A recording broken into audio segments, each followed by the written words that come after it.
په ډیرانونو ګرځم او کاغذونه ټولوم خو خپل اختیار لرمه خان ته دې ووایه چې زه چاته لاس نه نیوم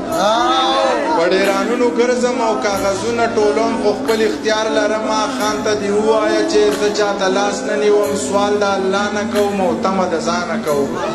زما انداز داسې دی زما خبرې ټولې په خچې نجې کې وي خو مطلب دا نه دی چې ته ګنې غټ سړی یې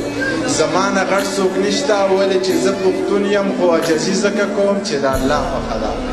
لاړ شه اشنا ووایه رښتیا رښتیا ووایه ښه برملا ووایه او خان ته دې بیا ووایه